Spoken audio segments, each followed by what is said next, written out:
Graça e paz, queridos irmãos e irmãs, sejam bem-vindos a nosso terceiro encontro da nossa turma de preparação, de integração, de conexão com você, novo membro da nossa igreja. Que alegria podermos interagir aqui e podermos juntos celebrar este ensino, esse aprendizado que a palavra de Deus, por meio do Espírito Santo, nos confere. Desde já, eu quero sugerir para você entrar aqui no bate-papo, no chat, e escrever o seu nome, para que a gente saiba que você está acompanhando as aulas. Se você tiver dúvidas, você já pode colocar no chat, para que assim a gente vá interagindo, tá bom? Então, que seja um tempo gostoso esta aula, este encontro, e a gente possa crescer no conhecimento de Deus, que é esse o nosso propósito nesses encontros. Como nós já falamos anteriormente, você está acompanhando, você está sabendo disso, hoje nós vamos falar do tópico que é sobre Deus. Então nós vamos falar sobre os atributos de Deus, vamos falar sobre a Trindade e vamos falar sobre o Espírito Santo. É fato que não vai dar para falar tudo nesse encontro, mas nós vamos, nos próximos encontros, esmiuçar na medida do possível, vocês vão entender o que eu quero dizer com a medida do possível, esses temas concernentes a como nós conseguimos entender Deus, aquilo que é possível a gente compreender dentro da magnitude, dentro da infinitude do nosso Deus. Então, hoje, nesse encontro, eu quero conversar um pouco com vocês sobre os atributos de Deus. E aí, então, eu já quero pôr aqui na tela para você entender o que quer dizer, o que a gente chama de atributo, né? Eu vou ler aqui, você está acompanhando. Os atributos de Deus são as qualidades que ele nos revela através da sua ação no decorrer da história. A partir do que Deus fez, nós lhes damos ou lhe damos os atributos. Cada um dos atributos corresponde a uma determinada presença de Deus, ou característica da presença de Deus, na nossa história, na história da humanidade. Traduzindo um pouco melhor isso, nunca ninguém viu a Deus, nós não conhecemos Deus face a face por causa da nossa limitação, do nosso pecado, por causa da santidade de Deus. É impossível nós vermos a Ele face a face. Então, como que a gente conhece Deus? Pelos atributos dele, as qualidades pertinentes a ele. Atributos de Deus são características, qualidades exclusivas de Deus. Ninguém mais tem. Os anjos não têm, os seres humanos que viveram uma vida de fé e que hoje estão junto com o Senhor não têm esses atributos. Então, quando nós falamos sobre atributos de Deus, nós falamos de características que nós percebemos em Deus por meio daquilo que a história do nosso relacionamento com Ele nos revela.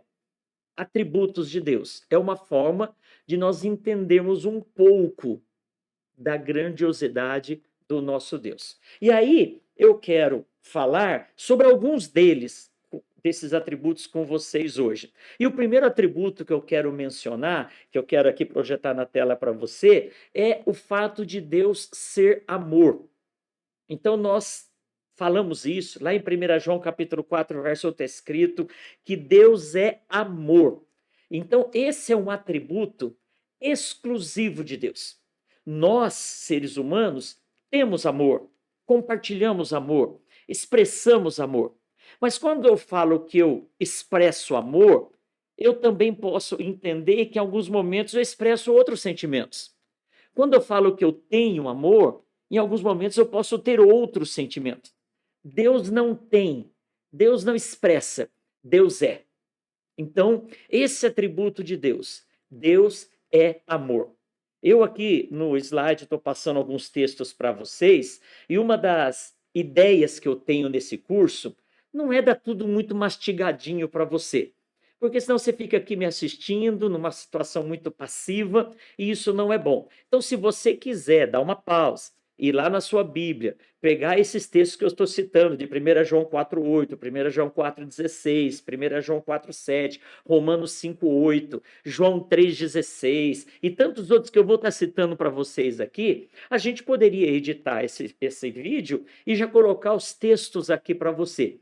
Mas daí você estaria recebendo de uma forma muito passiva.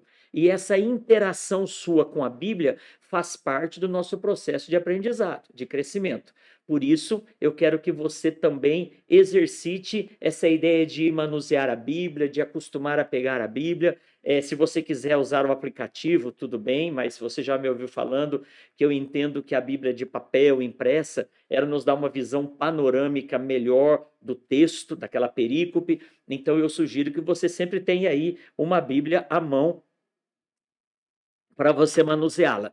Quando a gente fala que Deus é amor, as pessoas hoje têm uma visão talvez limitada do que significa amor. E isso, infelizmente, é uma limitação, é uma deficiência da nossa língua portuguesa. Você já deve ter ouvido falar que a língua grega, que é a língua que deu origem, ou que é lá da cultura helenista, no mundo onde Jesus viveu no primeiro século, a língua grega ela é mais rica e os substantivos que ali que existem, né, na língua grega, eles dão uma visão mais específica, no nosso caso, do amor. Então, por exemplo, a palavra eros no grego, ela foi traduzida para o português como amor. A palavra filéus foi traduzida por amor. A palavra estorge, epitomia, ágape, são palavras que na língua grega dão significados diferentes, mas ao serem traduzidas para o português, todas elas foram traduzidas pela palavra amor. Então, você já viu por aí motéis, que o nome do motel é Eros, e daí vem a palavra erótico. Então, quando a pessoa vai a um motel, ela fala, foi lá fazer amor. Este amor é o amor Eros. Só que para o português aparece amor. Quando eu chego para as minhas filhas e falo que eu as amo, não é com amor eros, mas o amor eros está presente no meu relacionamento com minha esposa. Quando eu falo que eu gosto muito, até a gente tem o costume de falar no meio evangélico, eu te amo em Cristo, né? Por quê? Porque são formas, o amor filéus é um amor que existe entre pais e filhos. O amor, a epitomia é uma palavra no grego que ela fala dessa paixão, quando a gente ama alguma coisa, quando eu sou apaixonado pela minha esposa. Então, quando nós falamos que Deus é amor, nós precisamos distinguir essas expressões de amor. E o amor a que a Bíblia se refere com relação a Deus é o amor ágape. Lá em 1 Coríntios capítulo 13, que muito já se cantou sobre o amor, a Bíblia fala que o amor jamais acaba, o amor não arde em ciúmes, o amor não se ensoberbece, o amor não procura seus interesses. Este amor de 1 Coríntios 13 é o amor ágape. Então, quando a Bíblia fala Deus é amor, nós estamos falando deste amor sacrificial. Jesus morreu na cruz por mim e por você quando nós éramos inimigos dele. E esse é um amor que não está procurando crédito, não é um amor de troca, não é um amor retributivo, é um amor incondicional. Então, a Bíblia fala em João 3,16, porque Deus amou o mundo de tal maneira que deu o seu próprio Filho unigênito para morrer em nosso lugar, a fim de que todo aquele que nele crê não morra, mas tenha a vida eterna. Então, quando nós falamos, queridos, Deus é amor, é um atributo exclusivo de Deus. Às vezes as pessoas falam, esse mundo está desse jeito porque Deus é culpado. Deus não é culpado, Deus é amor. Quando as pessoas falam assim, mas essas coisas estão assim, Deus é omisso. Ou então Deus, como o deísmo fala, ele fez a terra e foi morar em outro lugar. Não, não. Ocorre que as pessoas não entenderam o amor de Deus. As pessoas não viveram e não vivenciam esse amor. E por causa disso, o mundo está desse jeito. E por Deus ser amor, ele nos deixa livre.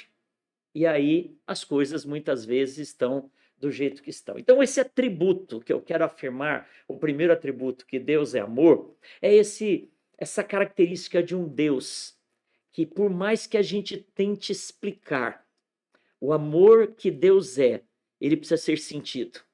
É um amor que ele faz tudo por você.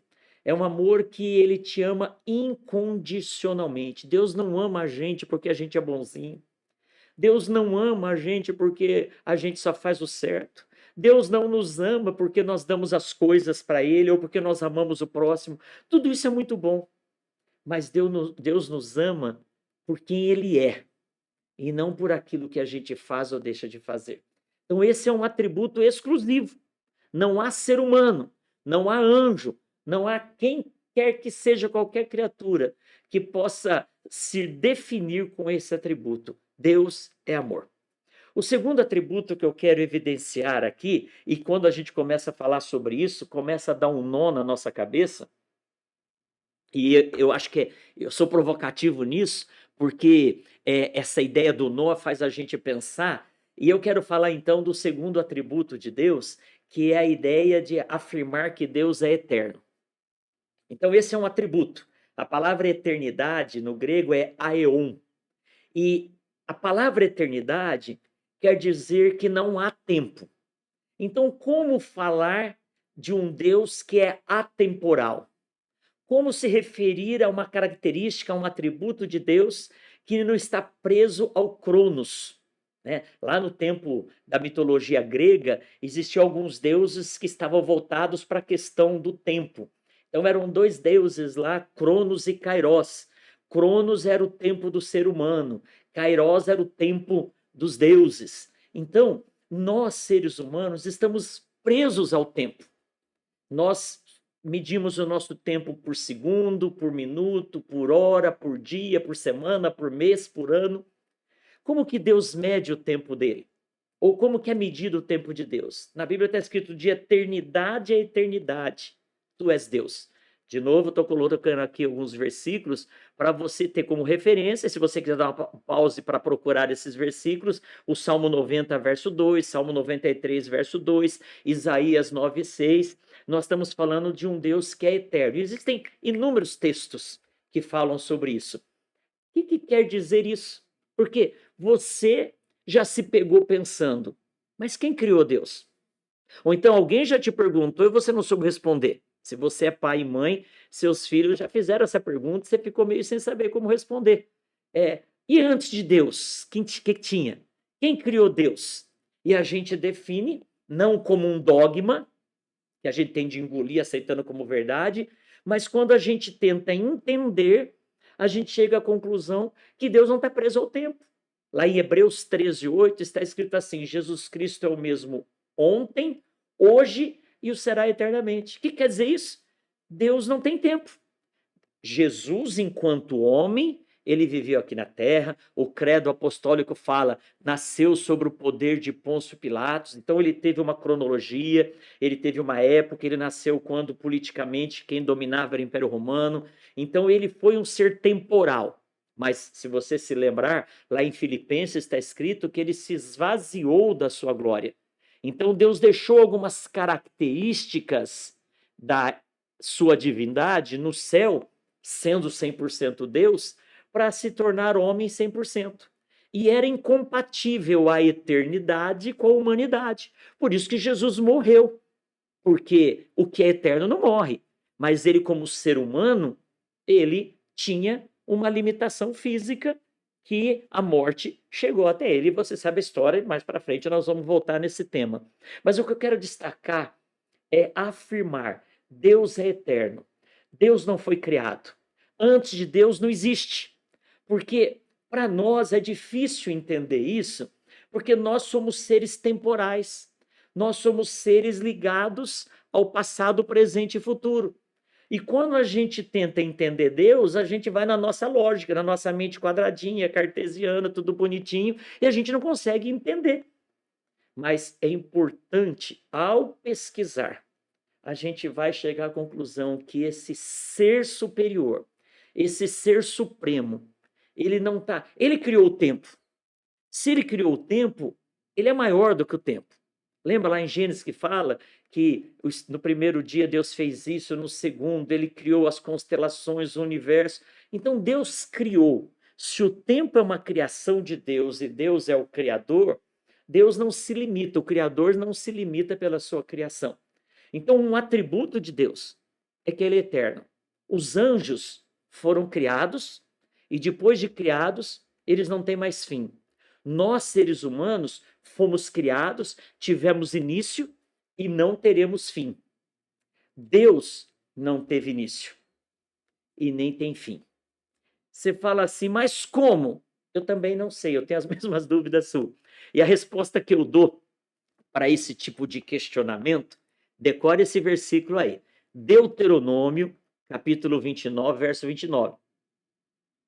Está escrito assim: as coisas encobertas pertencem a Deus, e as reveladas pertencem a nós e aos nossos filhos. Então, tem coisa que nós não vamos entender, porque, preste atenção no detalhe que eu vou te falar. Se eu e você conseguirmos entender essa amplitude, essa magnitude de Deus, ou nós nos tornamos deuses, ou Deus se limitou à nossa capacidade de compreensão. E aí vai ser muito ruim. Então, quando a gente afirma que uma característica de Deus é que ele é eterno, nós estamos dizendo que Deus não está preso ao tempo. Nós estamos dizendo que para Deus, ele não olha o Ednei com 59 anos de idade. Deus olha para o Ednei. E Deus está olhando para mim num bloco, numa coisa só, passado e presente e futuro, porque Deus está fora do tempo. Eu nasci, estou desenvolvendo a minha vida, e a minha vida, humanamente falando, aqui na Terra, um dia vai ter fim. Para Deus, não. Deus, ele olha para mim como um todo. E essa é uma característica exclusiva de Deus. Deus é eterno. E isso, queridos, não existe outra forma de tentar explicar tudo abrindo mão disso. Os cientistas e esse pseudocientificismo aí, que tenta deixar Deus de lado, porque foi uma explosão, porque foi uma somatória, ok, mas e antes disso? E a matéria-prima para isso? Quem? Foi uma explosão, ok, mas quem apertou o botão? E antes disso, perceba, qualquer religião, a religião espiritualista que acredita na reencarnação, qualquer uma, vai voltar e vai chegar a um ponto que vai ter de entender que existe um ser eterno que está acima de tudo isso. E a pergunta é: quanto tempo vai demorar para a gente conhecer essa eternidade de Deus? Essa infinitude de Deus? Percebam? Jesus, ele disse que a vida eterna era estar conhecendo a Deus. E nós vamos ter, quando você participa de um estudo como esse, quando você vem a um culto, quando você vai à célula e você estuda a Bíblia e tem uma revelação, entendimento, você fica feliz, você fala, que bênção, eu entendi isso. Glória a Deus. Agora imagine na eternidade, quando nós estivermos com Deus face a face, nós estaremos entendendo e descobrindo e conhecendo um Deus que é infinito, que é eterno, e nós vamos ter muito tempo. Aliás, não teremos tempo, estaremos além do tempo. Eternidade é não ter tempo. Eternidade é ser atemporal. Deus é eterno. Outra característica, outro atributo. E lembrando, se você tiver alguma dúvida, algum comentário, coloca no chat aqui e a gente vai interagir na nossa reunião domingo presencial. A gente vai interagir mais e conversar sobre isso, tá bom? Outra característica, outra qualidade, outro atributo de Deus. Deus é misericordioso. Misericordioso. Eu estou citando aqui Daniel 9:9, o Salmo 136, Efésios, eu poderia citar Lamentações capítulo 3, versos 21 em diante. Se você quiser dar um pause aqui e dar uma olhada nesses textos, esses textos falam da misericórdia de Deus. O que quer dizer a palavra misericórdia? Pensa na ideia de miséria, de coisa pobre, de coisa ruim, de coisa deficitária. E córdia vem de cardia, de coração, cardiológico.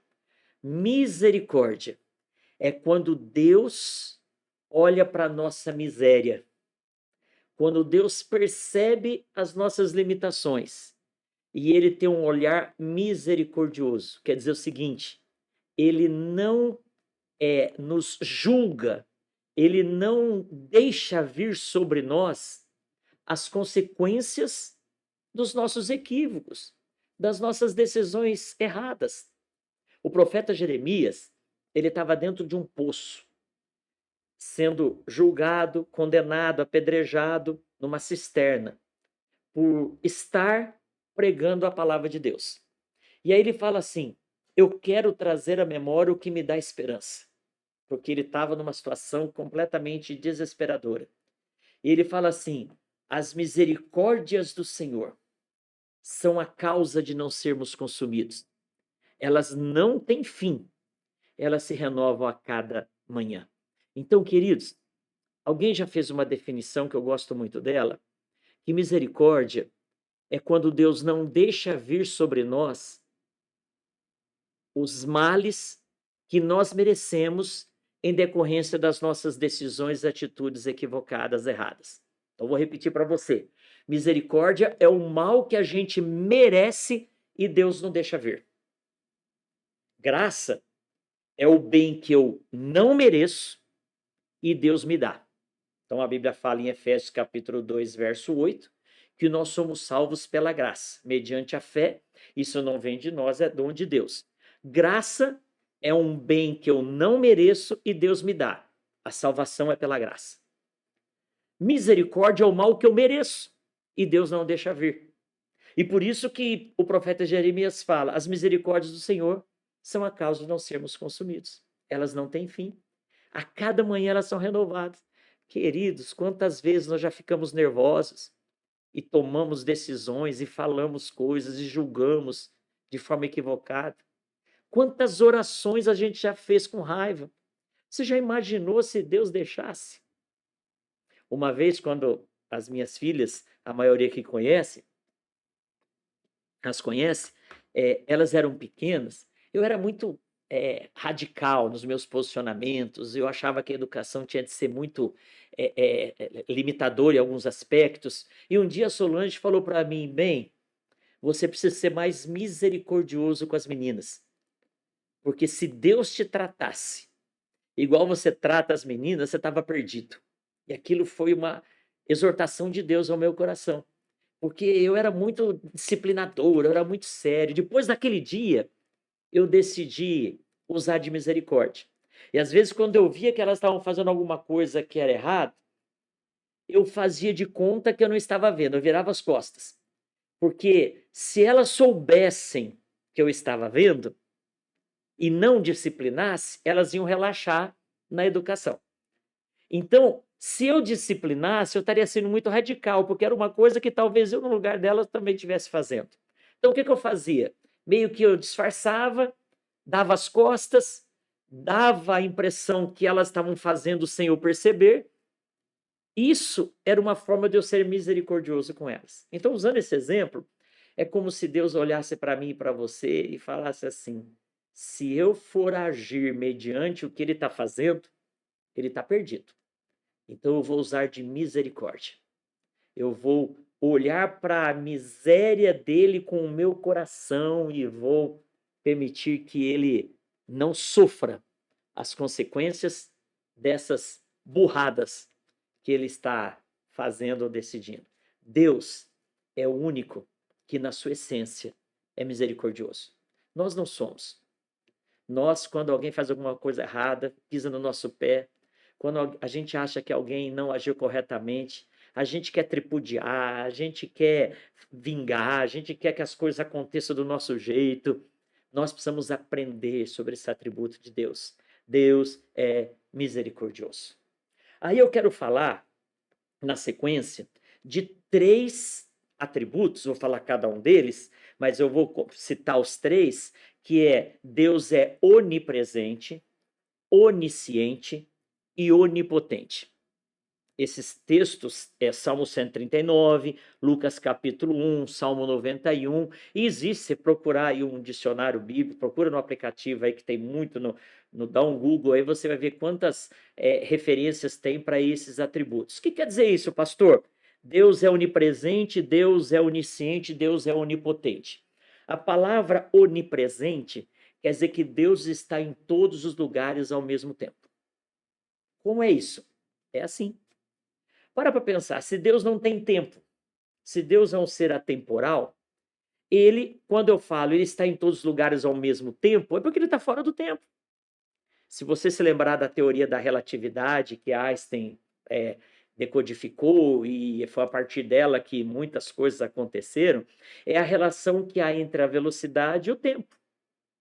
Então, Deus, nessa comparação meio limitante, mas só para você entender, Deus é tão veloz, Deus é tão rápido, muito mais que a velocidade da luz, que Deus, ele consegue estar em dois lugares ao mesmo tempo, simultaneamente. Primeiro que ele não está preso ao tempo, e segundo que ele está. É como se você pensasse assim, né? O oxigênio, o ar na atmosfera está em todos os lugares. A gente não vê, mas se não fosse o ar, a gente não estava vivo. Se não fosse oxigênio e essa mistura equilibrada desses gases aí, nós não estaríamos vivos. Então, por isso que o salmista fala: todo ser que respira, no Salmo 150, louve ao Senhor. Deus é onipresente. E lembra que eu falei no começo? Atributos de Deus são só dele. Então, ao falar isso, eu quero enfatizar que os anjos não ocupam dois lugares simultaneamente, porque anjo não é Deus e os atributos são só de Deus. Então, o anjo que está aqui com a gente agora não é o mesmo que está lá no Japão. A Bíblia fala que existem miríades e miríades de anjos. Então, eu não sei quantos tem, mas o que eu sei é que um mesmo anjo não ocupa dois lugares simultaneamente. Também não sei qual a velocidade de deslocamento de um anjo. Mas o que eu sei é que o único que está aqui comigo agora e aí com você agora é Deus. Deus é onipresente. E ao falar de anjo, a gente também pode falar, e mais para frente eu vou voltar nesse tema, numa próxima aula, nós podemos falar dos anjos caídos. A Bíblia fala que 1/3 dos anjos se rebelou contra Deus, e são os demônios. E eu também quero afirmar que o demônio que está aqui atrapalhando a vida de alguém, não a nossa, em nome de Jesus, não é o mesmo que está lá do outro lado do mundo. Por quê? Porque anjo caído, a quem nós atribuímos o nome de demônio, ou anjo de Deus, que estão trabalhando sob as ordens de Deus em nosso favor, segundo a Bíblia fala, eles não são onipresentes. Então entenda isso. Deus é onipresente. O único que está em todos os lugares. É um atributo exclusivo dele. Aí eu quero falar do outro atributo, que é onisciente. O que quer dizer isso, pastor? Ciente vem de ciência, de conhecimento. Onisciente quer dizer que Deus conhece tudo. Deus conhece, por ele não estar preso ao tempo, por ele ser um ser eterno, atemporal, ele não está olhando para o Ednei no passado, no presente e no futuro, então ele conhece o Ednei na sua amplitude temporal que eu vivo. Então, Deus conhece o meu futuro. Deus conhece o meu passado. Conhecer o passado é meio fácil, mas Deus conhece o meu futuro. E nós metodistas acreditamos que o fato de Deus conhecer não quer dizer que Deus defina. Deus conhece aquilo que a gente vai definir. Deus conhece, porque ele está fora do tempo, aquilo que nós vamos fazer. Deixa eu dar um exemplo. Eu estou fazendo essa gravação aqui no meu gabinete, que fica aqui na igreja, vocês conhecem. Quando nós, pastores, estamos lá no altar, que é um altar quer dizer isso, um lugar mais alto, a gente está olhando para a igreja. Quando entra uma pessoa, a gente, em conhecendo aquela pessoa, a gente já sabe onde ela vai sentar. A gente não define onde ela vai sentar, mas a gente está vendo. É como se a primeira fileira fosse o passado, a segunda fileira fosse o presente, a terceira fileira de bancos fosse o futuro. A gente consegue perceber, por estar fora dos bancos da congregação, dos corredores, nós estamos num lugar mais alto, a gente consegue perceber onde a pessoa vai, por conhecê-la, por saber do hábito dela, mas ela tem liberdade. Não sou eu que defino onde ela vai sentar. É ela que define, mas porque eu já a conheço de outros cultos e porque eu estou vendo numa posição privilegiada, eu consigo saber onde ela vai sentar. Nessa comparação, Deus é onisciente. Detalhe, o profeta fala que o único que esquadrinha o nosso coração é Deus. Então, o que você está pensando agora? O que eu estou pensando agora? É só Deus que conhece. Entenda isso. O único que conhece. A Bíblia fala no Salmo: antes da palavra chegar à minha boca, Deus já tem conhecimento dela. Então, Deus conhece todas as coisas. O que nós estamos pensando agora, Deus conhece. E aqui convém a gente falar um pouquinho mais sobre isso, porque existe um segmento de religioso que fala que não é bom orar em voz alta, porque daí o diabo fica sabendo o que a gente está orando. Deixa eu falar para você, eu não estou nem aí em o diabo saber o que eu estou orando, porque o meu Deus, o nosso Deus, é infinitamente poderoso, e daqui a pouco eu vou falar sobre essa outra característica, e ele não depende de fazer as coisas escondidas do diabo. E um detalhe a mais, o diabo não sabe o que vai no nosso pensamento. Esse negócio desse povo que prevê o futuro não é previsão, é mais ou menos assim, é um horóscopo, né? Se eu leio lá no horóscopo que vai cair um piano na minha cabeça quando eu estiver atravessando a rua, e eu acredito naquilo, o inimigo, ele cantou a jogada, igual na sinuca lá, ele cantou a jogada, e aí o que vai acontecer? Ele vai fazer um piano cair na minha cabeça, porque eu já acreditei nisso. Mas ele não conhecia o futuro, ele programou, e eu permiti viver essa programação. Agora, mas o inimigo não sabe o que eu estou pensando? Não sabe. Mas fique atento a uma coisa, ele deduz. Eu até quando falo isso, as psicólogas ficam chateadas com essa minha comparação, mas o inimigo conhece o ser humano desde lá do Jardim do Éden. Então ele é um profundo conhecedor do RH.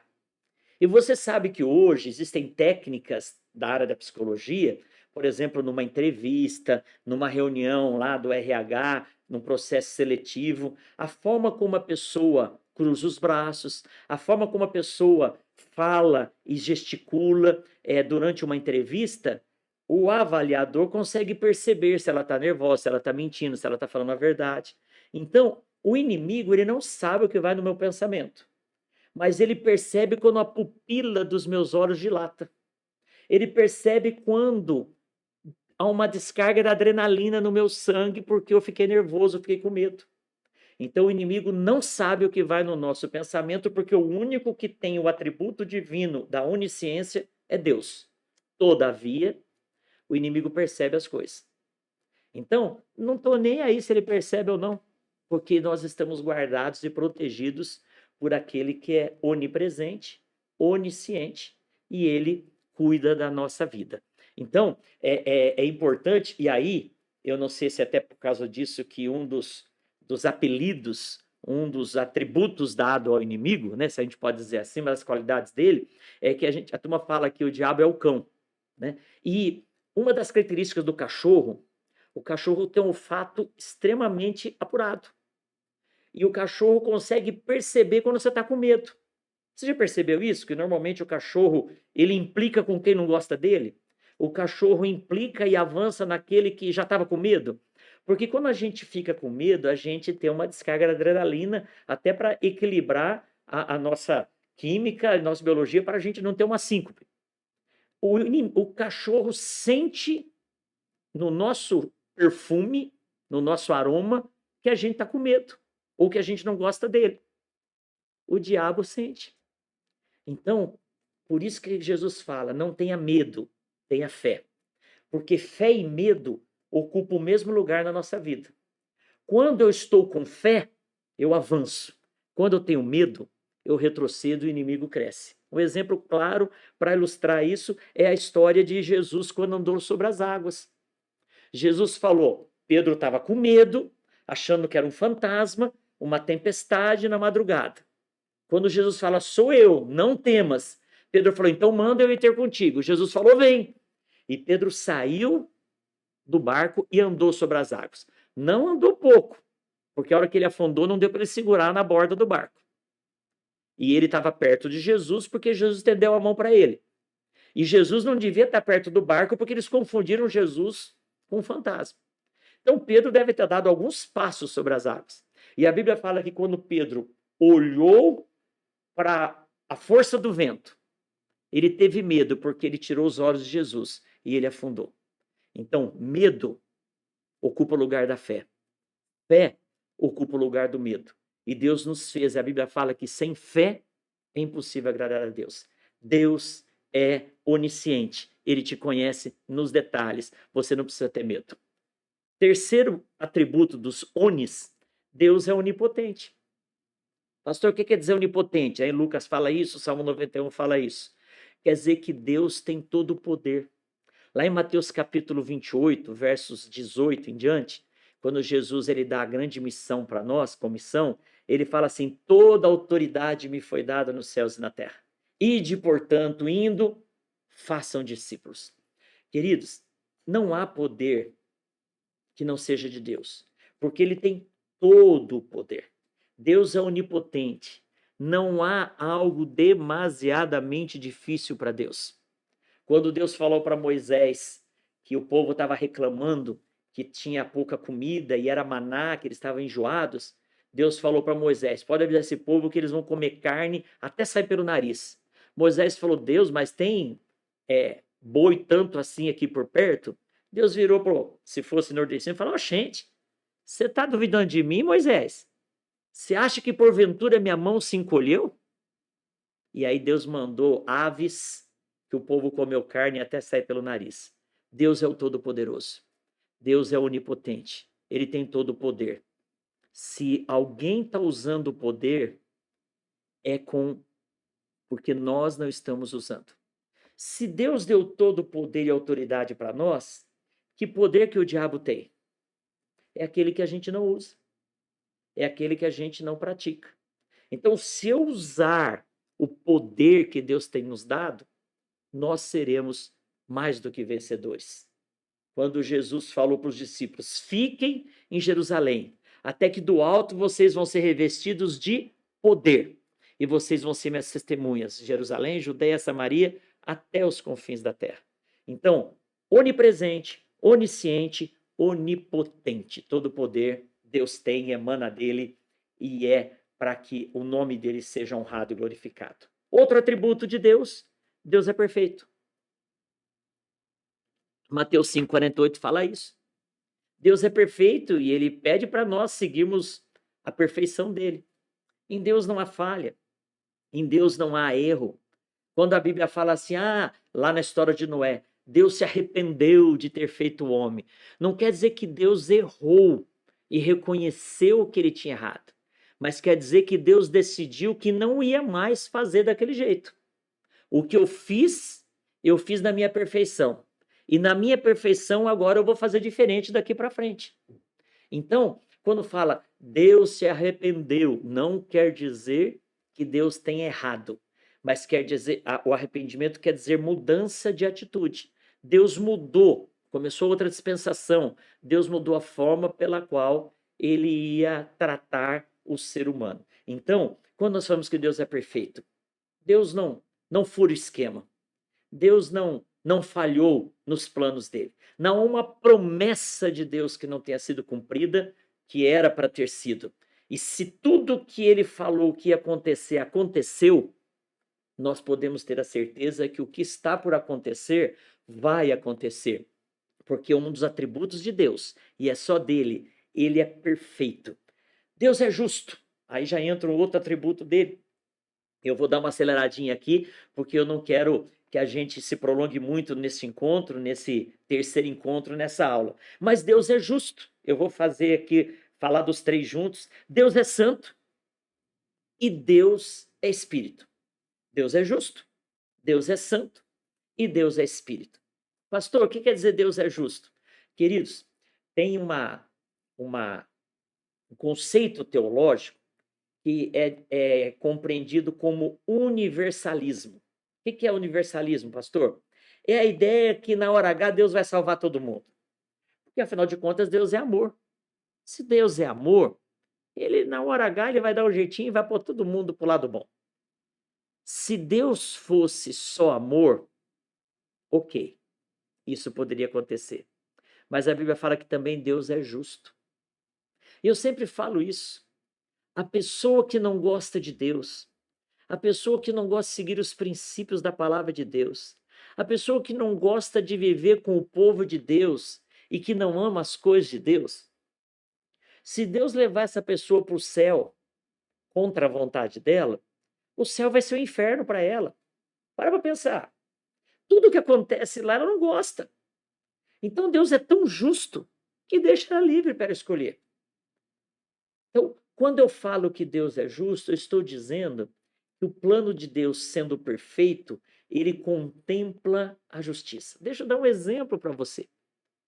Deus definiu que o ser humano ia viver aqui na Terra, e a Bíblia fala que, e daqui a pouco, nos próximos encontros, eu vou voltar nesse tema, a Bíblia fala que Deus deu as chaves da terra para o homem. Deus deixou que o homem fosse o dono da terra. Lá no Salmo 115 fala isso. E Deus entregou essa atribuição para Adão. E Adão, no hebraico, quer dizer Adã. Adã é a humanidade. O que a humanidade fez? Entregou para o diabo. Quando a humanidade pecou, ela ficou devendo. Eu sempre gosto de dar esse exemplo. O diabo inventou o pecado. Depois eu vou falar mais sobre o que é o pecado. E é como se o diabo tivesse patenteado o pecado.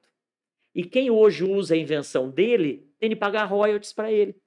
Então nós somos eternos devedores, porque a Bíblia fala em Romanos 3:23 que todos nós pecamos. Então todos nós usamos a invenção do diabo. Por causa disso, a gente está devendo para ele. Deus podia falar, não, nada disso, está errado isso, eu vou salvar todo mundo. Deus podia, ele é Deus, mas ele não estaria sendo justo. O inimigo ia falar para ele, o senhor inventou as regras e não cumpre. Não sabe brincar, não desce pro play. O que Deus fez? Ok, se eu estabeleci que a terra ia ser controlada e cuidada pelo ser humano, se o ser humano entregou a chave para o inimigo e o inimigo bagunçou tudo, qual é a pessoa, qual é o ser que pode tomar essa chave de volta? É um ser humano, porque eu dei autoridade para o ser humano. É por isso que Jesus veio como homem. Jesus veio como homem, não pecou, não usou a patente do diabo, não ficou devendo nada, mas decidiu ir para a cruz pagar a minha e a sua conta. Justiça de Deus. Por isso que Jesus na cruz falou, Deus meu, por que me desamparaste? Porque naquela hora, Deus estava sendo juiz. E o pecado meu e seu estava sendo pago por Jesus. Justiça. Deus é justo. A justiça humana procura se espelhar na justiça divina. Mas a justiça humana, por ser feita e praticada por seres humanos, ela é falha. Mas Deus é justo e a justiça de Deus é perfeita. Deus é santo. A palavra santo no Antigo Testamento é Kodesh ou Kadosh. E no Novo Testamento é Hagios. E a palavra santo, Kodesh ou Hagios, no hebraico e no grego, quer dizer separado. O que quer dizer isso? Deus é santo. Quer dizer que Deus é separado do mal. O mal não subsiste diante da presença de Deus. Lembra daqueles filmes do Indiana Jones, né? Quando ele vai em busca da arca perdida e a história mostra lá que quando abria a arca, a santidade de Deus se manifestava e todo mundo virava pó, né? Isso é no filme do Indiana Jones. Estou falando que está na Bíblia isso. Mas o que aquilo lá mostra? Um Deus que é tão santo que não pode viver junto a nós ainda pecadores. Então, por isso que Deus pede santidade para nós. Ele fala, sede santos como eu sou santo. Apocalipse, os anjos estão dizendo ao redor do trono, se eles vivem santo, santo, santo é o Senhor. Deus é santo, Deus ele não se contamina, Deus ele está numa situação que ele não convive, ele não se mistura. Deus é santo e Ele espera de nós santidade, porque nós temos de nos espelhar nele. E nas próximas aulas vou voltar no tema santidade, que é uma teologia, é uma ênfase teológica muito forte em nós metodistas wesleyanos. Mas eu quero falar aqui agora isso, né? Deus é santo. Deus ele não harmoniza, Deus não convive, Deus não vive no submundo, Deus não abençoa falcatruas, porque Deus é santo. Eu sempre falo isso, né? Se você quiser fazer uma coisa errada, eu vou sonegar um imposto, eu vou fraudar uma prova, eu vou fazer algo que eu sei que está contrário à palavra de Deus, não peça para Deus abençoar, não. Não peça. Se você quiser, vá por sua conta e risco, sorte, azar. Mas Deus não vai ser conivente com coisa errada, porque Deus é santo. E por fim, Deus é espírito. O que quer dizer isso, pastor? Deus não tem forma humana. Mas espera aí, então agora a coisa complicou. Porque na Bíblia fala da mão do Senhor, dos olhos do Senhor, os ouvidos do Senhor. Isso na Bíblia, na teologia, é um termo que nós chamamos de antropomorfismo. Antropomorfismo. O que quer dizer isso? Atribuir a Deus formas humanas. Humano, antropomorfismo é atribuir a Deus formas humanas. Então, quando eu falo assim, os olhos de Deus estão em todos os lugares, não quer dizer que Deus tenha olho e nem que o olho dele tenha uma cor específica. Mas quer dizer que a função do olho, que é ver tudo, Deus está vendo. Mas Deus não precisa de olho para ver. Você sabe que uma pessoa que tem deficiência visual, ele consegue perceber por outros sentidos. Então, Deus não precisa de ouvido para ouvir.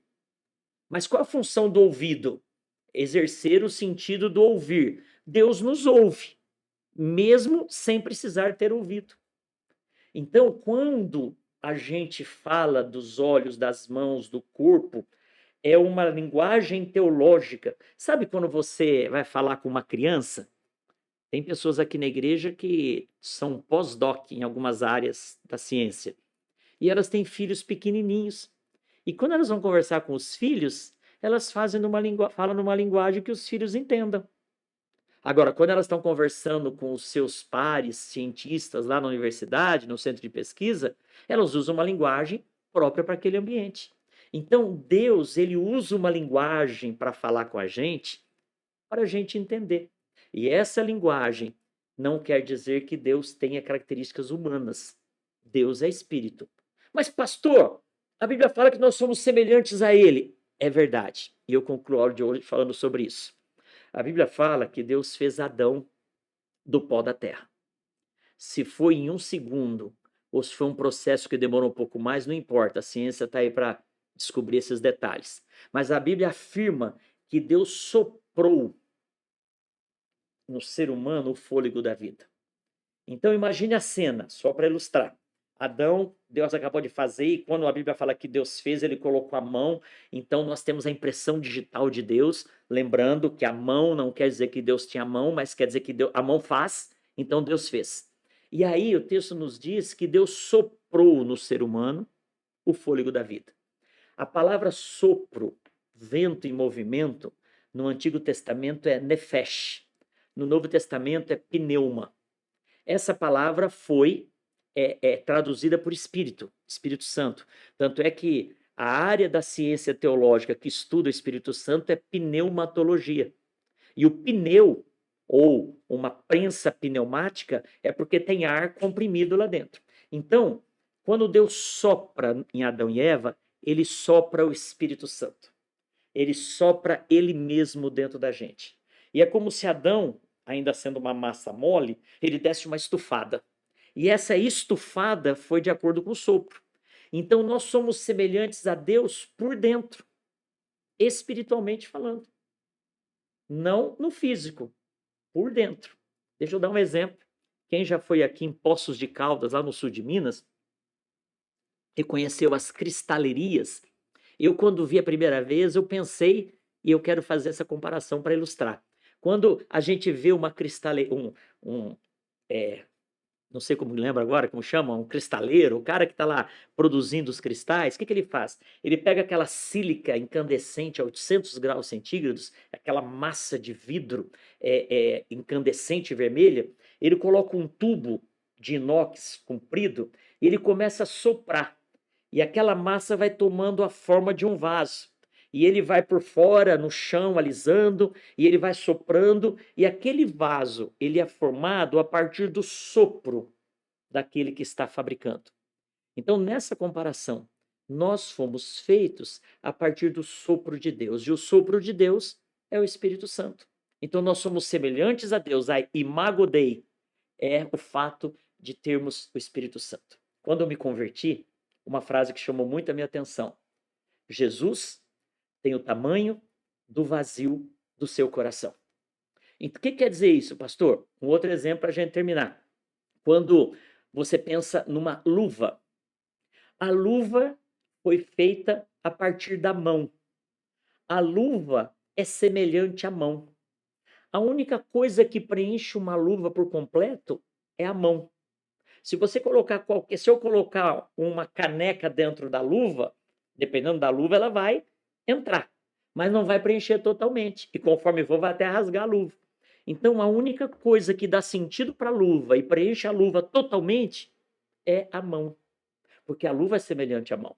A luva foi feita a partir do molde da mão. Nós somos luvas de Deus. Quando o Espírito Santo vem sobre nós, quando Jesus entra na nossa vida, ele preenche o vazio. E eu quero concluir falando para você isso: Deus é Espírito.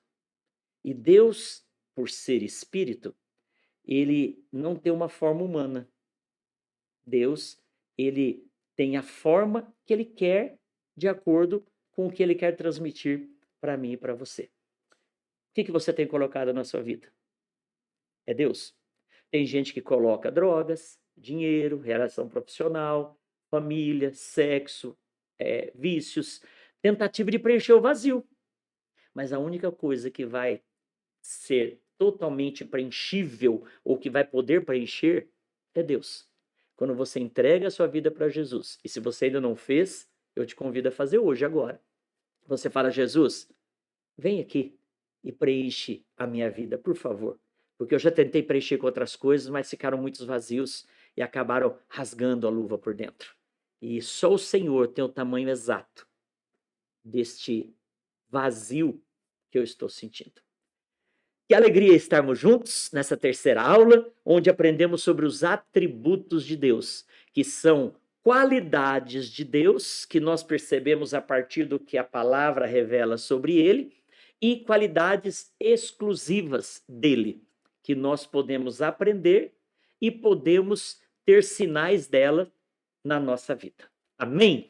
Quero convidar você a colocar o seu nome aqui no chat, para que a gente possa interagir, saber que você está assistindo a aula aí. Eu sei que às vezes tem gente que assiste na velocidade de 1,5 e tal, mas que você consiga parar para poder ver os textos. Volte para essa aula, se você quiser, e coloque aí as suas dúvidas, os seus comentários, as suas opiniões e participações, e assim a gente vai interagindo, e em breve a gente vai estar junto na sala de aula, na escola dominical. Queria orar por você. Se você puder fechar os seus olhos para nada te distrair.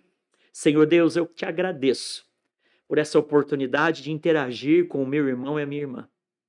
E Deus, tudo que nós aprendemos hoje sobre um pouco do muito que o Senhor é e que a gente não tem dimensão, Deus, pedimos que esse pouco possa preencher a nossa vida, dar sentido, ressignificar áreas da nossa vida, para que a gente possa, Deus, viver conforme o teu querer, o teu propósito. Deus, esta vida que está te recebendo como Senhor e Salvador, Deus, preencha com o teu amor, preencha com o teu espírito esse vazio, Pai, e que esta vida sinta agora a tua bênção transbordando sobre ela, alcançando todos os seus familiares, no nome do Senhor Jesus Cristo. Amém e amém. Deus te abençoe.